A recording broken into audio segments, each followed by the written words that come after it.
King Narai and the Dream of Versailles, the glorious diplomatic drama and tragic end of Ayutthaya. Introduction: When East met West. Imagine the glittering hall of mirrors at the Palace of Versailles in the year 1686, the height of the reign of the Sun King, Louis XIV. Amidst the splendor of the French court, a diplomatic mission from a distant eastern kingdom enters. Led by an envoy of dignified bearing, dressed in exquisite silk robes, they prostrate themselves with a confidence that speaks not of subjugation, but of respect between equals. This was the embassy of Constantine, sent by King Narai the Great of the Kingdom of Ayutthaya. At the same time, in Ayutthaya, a city hailed as the Venice of the East, French emissaries were engaged in similar diplomatic rituals. This was not a tributary mission.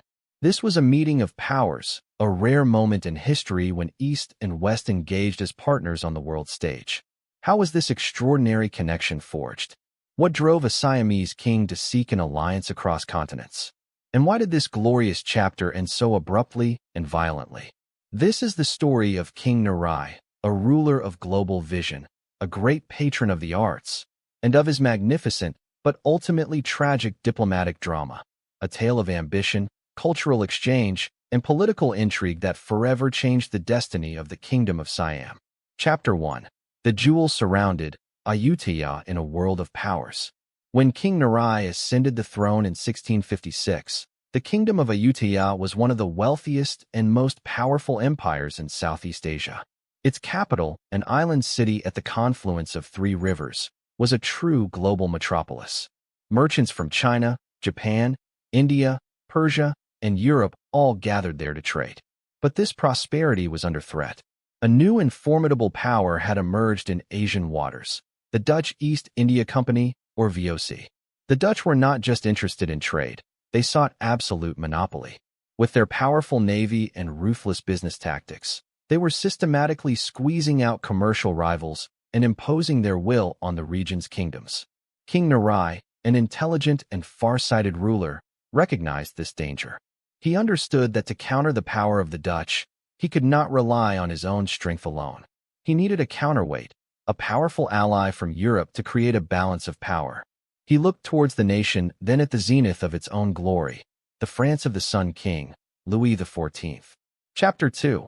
Constantine Phaulkon, the fateful adventurer. The catalyst for this extraordinary relationship was one of the most curious and compelling figures in history, Constantine Phaulkon. Phaulkon was a Greek adventurer. He began his career as a mere cabin boy on an English ship, but through his extraordinary intelligence, a genius for languages, and boundless ambition, he rapidly rose. After arriving in Ayutthaya, Phaulkon came to the attention of King Narai. The king was immensely impressed by Phaulkon's understanding of European trade and politics. He quickly promoted Phaulkon to the highest positions at court, eventually appointing him chief minister, the official with power second only to the king himself. Phaulkon became the chief architect of King Narai's pro-French policy. He was the one who convinced the king that only an alliance with Louis XIV could save Ayutthaya from the ambitions of the Dutch. Chapter 3. The Great Diplomatic Drama, Ayutthaya and Versailles. Under Phaulkon's direction, a spectacular diplomatic drama unfolded between the two kingdoms. The French embassy to Siam. In 1685, a grand French diplomatic mission, led by the Chevalier de Chaumont, arrived in Ayutthaya. However, the French wanted more than a commercial alliance. They had two other objectives: to spread the Catholic faith, with the hope of converting King Narai himself, and to gain military concessions. The Siamese embassy to France. In response, King Narai sent an even larger embassy to France in 1686, led by the brilliant diplomat Constantine. Constantine's journey caused a true sensation in Europe. The French were astonished by the intelligence, dignified bearing, and magnificent silk robes of the Siamese delegation. Constantine was received with great ceremony by King Louis XIV in the Hall of Mirrors at the Palace of Versailles. He presented the king's letter on a golden tray and performed a Siamese prostration, an act that conveyed deep respect but not subjugation. The appearance of Constantine became a social phenomenon. Plays were staged and poems were written about him. The relationship between Ayutthaya and France had reached its magnificent peak. Chapter 4. the price of alliance and the flames of nationalism. However, this relationship came at a price.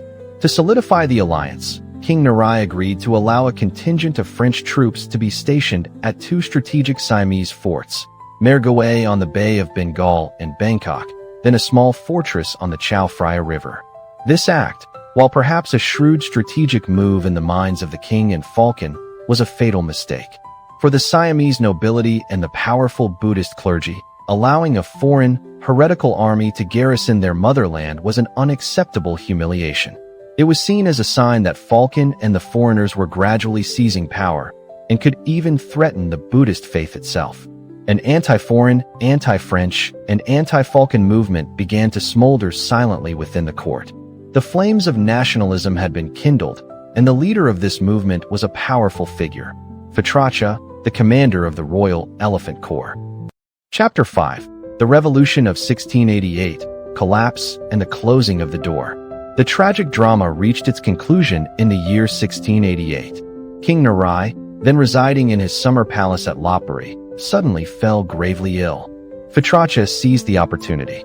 He led his troops to surround the palace, cutting off all communication between the dying king and the outside world. He had Constantine Phaulkon arrested and brutally executed. He then had all of King Narai's adopted sons and designated heirs put to death. At the forts in Bangkok and Mergui, Phetracha's army laid siege to the French garrisons. After a period of resistance, the French were forced to accept a humiliating negotiated withdrawal. King Narai, lying on his deathbed, was powerless to watch his entire life's work collapse in an instant. He died in isolation, and immediately, Phetracha seized the throne for himself. The revolution of 1688 brought a complete end to King Narai's era of openness. The door to deep engagement with the West was slammed shut. The kingdom of Siam entered a period of relative isolation that would last for more than a century. Conclusion: the legacy of an unfinished dream. King Narai the Great was one of the most far-sighted rulers in the history of Thailand. His reign was a golden age of art, poetry, and diplomacy. He dared to dream a great dream, to make Ayutthaya an equal player on the global political stage. However, his pro-Western policy, perhaps pushed too far by the ambitions of Phaulkon and the insensitivity of the French, ultimately backfired. It provoked a violent nationalist reaction that led to the collapse of his government and the tragic deaths of those closest to him. The story of King Narai is a profound historical lesson that is still relevant today. It is a story of the opportunities and the perils of cross-cultural engagement, and of the delicate balance between opening up to the world and protecting national sovereignty.